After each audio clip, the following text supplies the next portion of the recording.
recognize that I am the very last thing, as Gail mentioned, standing between you and lunch. So this will also be relatively brief, but it's also nice to wrap up the morning with some good news. It's my great pleasure and honor to be able to announce the awards from the Maine Shellfish Restoration and Resilience Project.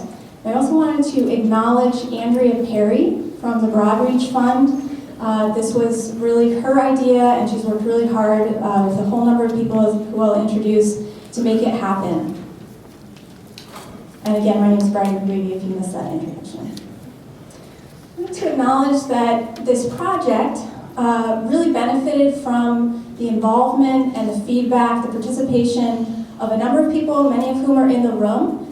Fiona mentioned the Shellfish Advisory Council and introduced them this morning, so I won't go through the list of names again, but I just want to acknowledge that SHAC played an important role in reviewing the RFP and helping us think about the priorities for this fund, and then very importantly, circulating it to municipalities across the coast to make sure that people were aware of this opportunity. And in some cases, SHAC members also provided direct support to those municipalities in writing a grant, which for many people was the first time in writing a grant, so we really appreciate that. We also convened a science advisory committee, and I know many of these people are in the room, so I want to just, if you are here, if you can raise your hand when I introduce you. The Science Advisory Committee also helped review the RFP, the request for proposals, and identify the priorities, and then served in the important role of reviewing all of the grants and helping make those decisions. So Kathy Billings from Deer Isle Stonington, who was in the back earlier. She's still there? Okay.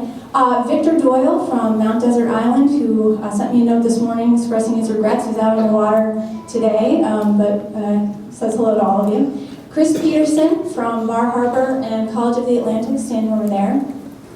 Tony Sutton from the Passamaquoddy Tribe, the Spayik, and University of Maine Orono in the back with his son Dawson, who you may be hearing. Good to have you both here.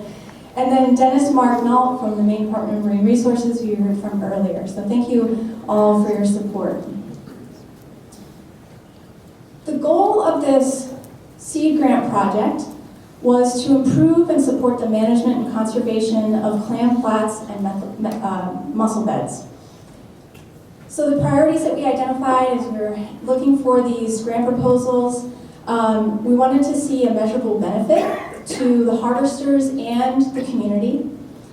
We were interested in projects that responded to urgent needs within the shell fishery and that were timely.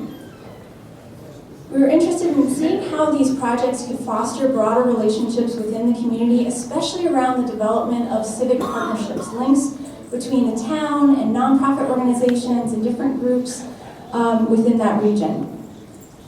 We're looking for innovation and relevance within shellfish co-management and the fishery. But we also wanted to see an interdisciplinary approach, combining biophysical studies with social analyses, cultural celebration, really taking a broader look at the shell fishery as a system.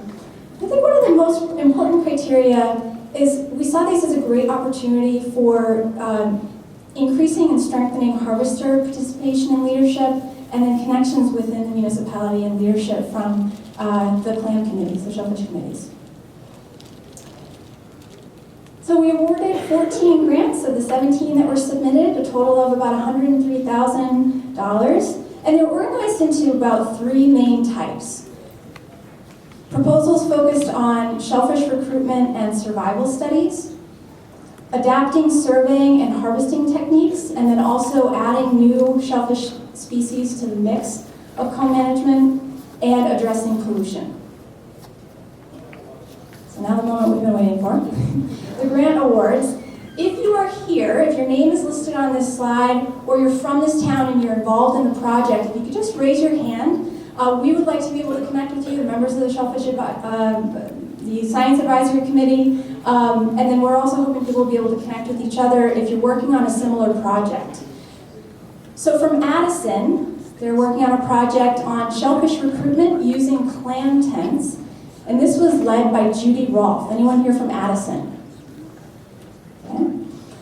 Bremen had a comprehensive project looking at pollution, predation, and resource surveys. So we're trying to strengthen shellfish co-management by coming at it from multiple directions. Melanie Pendleton led that award. Anyone from Bremen?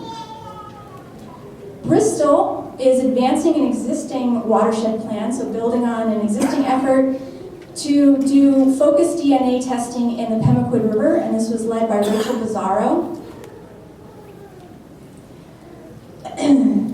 In Brooklyn, they're conducting a range of pollution studies in Herrick Bay using innovative methods led by David Tarr. Okay, I know there are representatives from this last one here. The Down East Institute Brushing and Clam Recruitment Study led by Dr. Brian Beal, who we heard from, and involving partnerships with municipalities. From Damariscotta, they're planning to conduct a shellfish resource assessment using innovative methods, including both on-the-ground surveys and interviews with harvesters to get a historic look at the shellfish resource, and developing innovative partnerships between the municipality and universities, and this was led by Matt Lutkus. Deer Isle is doing a project focused on water quality testing to open the Long Cove closure, which is an important resource area for this town, led by George Powell. Nice to see you. Freeport is conducting a study of the effects of winter harvesting on northern quahogs, led by Charles Tetreault. In Frenchman Bay, they're building on previous efforts to conduct DNA testing in high resource areas, one of which is the Jordan River, which we heard about earlier today, and Egypt Bay, and this is led by Jim Norris, who I know is here over there, and a few other people from Frenchman Bay. In Georges River, they're conducting DNA testing to open Broad Cove and move towards opening the more than 5,000 acres that they currently have closed, and this was led by David Taylor. Nice to see you. All right. And in Georgetown, they're seeking to diversify shellfish resource through multiple quahog studies led by Charles Moore. Waldoboro, they are focusing on a seeding project and a clam relocation effort led by Julie Kaiser, and I know Glenn Melvin was also very involved in this award as well.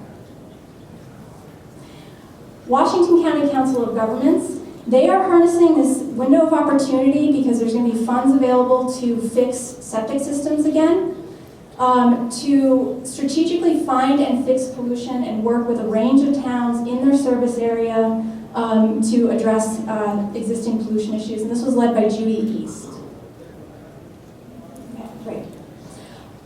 And finally, in Yarmouth, they are strengthening shoreline surveys to open closed clam flats, led by Judy Colby George.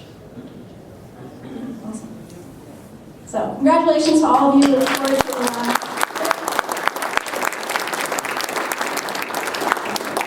we really look forward to hearing updates about these projects next year. We'd encourage you to submit proposals to present your work. The proposals are due to the Fishermen's Forum Board in November, and just look for an announcement about that. In terms of next steps, we as a group want to continue to provide ongoing support to the grantees. We're planning to set up a series of meetings so that we can learn from each other, enrich our collective activities, and I think importantly, avoid reinventing the wheel, because many people have been working on these kinds of issues for a number of years, and so we really want to have that cross-project learning. And then it's looking pretty likely that the Maine Shellfish Restoration and Resilience Fund will be available next year. It's not 100%, but it's looking positive. So keep an eye out for that and start thinking about project ideas that you might want to put forward. This is our website. We are happy to work with you over the coming months to shape project ideas, so please do reach out. And please see any of us if you have questions about this project.